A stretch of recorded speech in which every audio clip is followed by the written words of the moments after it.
Welcome back to Behind the Curtain IMO. I'm Betsy Jordan.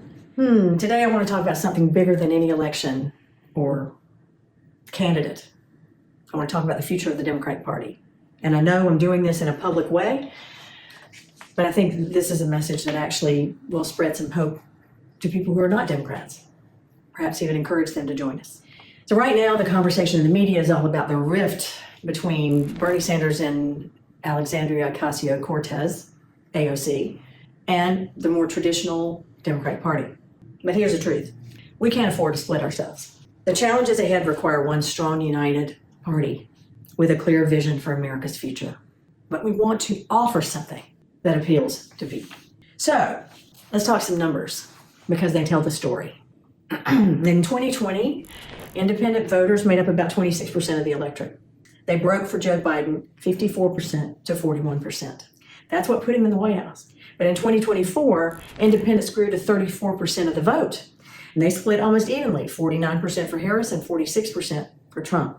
Our advantage shrunk, and that is dangerous. At the same time, we know that younger voters skew Democratic in general, while older voters tend to lean Republican.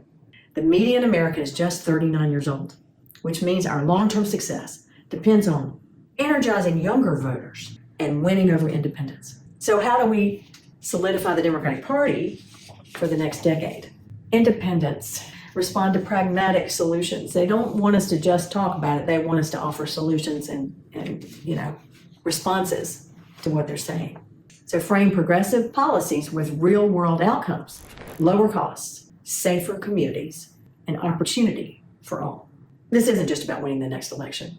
It's about building a sustainable democratic future. So imagine a party that leads the clean energy economy and creates millions of new jobs. We know it can be done. We know it works if we lean into that.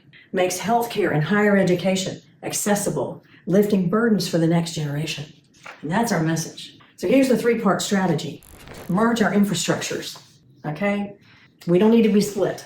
While primaries are important, and I know there are many who think that's a waste of resources, it isn't. But having separate infrastructures is. So we primary our people. We make sure we deal with the issues that are conflicting among us. And then diversity remains our strength. When we merge our infrastructures, progressive and moderate operations can't stay siloed. Local chapters, digital campaigns, grassroots organizers must share resources, data, and field teams. That's when we have our nominees. Well, we don't need to wait to merge that in terms of what we're out there saying. Focus on issues that bridge our wings, okay? Economic fairness, jobs, student debt relief, and an economy that rewards work, not just wealth.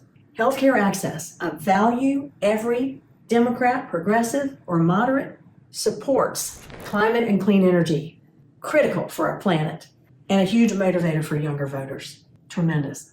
Now, there are some other issues that will come up. So we have not just separate SWAT teams, we have SWAT teams that are working with the same broader vision in mind. Speak to independence without losing our soul. That's the third part in the three-part strategy.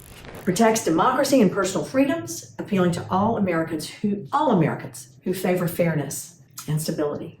This vision energizes our base and offers independents a positive choice, not just a vote against the other side.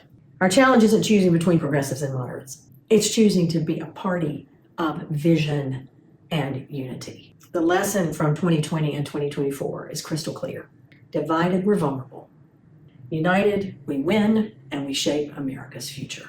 So let's step out of the echo chamber, merge our strengths, and lead with purpose. I'm Betsy Jordan, and this has been Behind the Curtain IMO.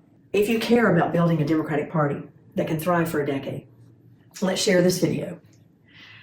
And let's start working toward a unified future today.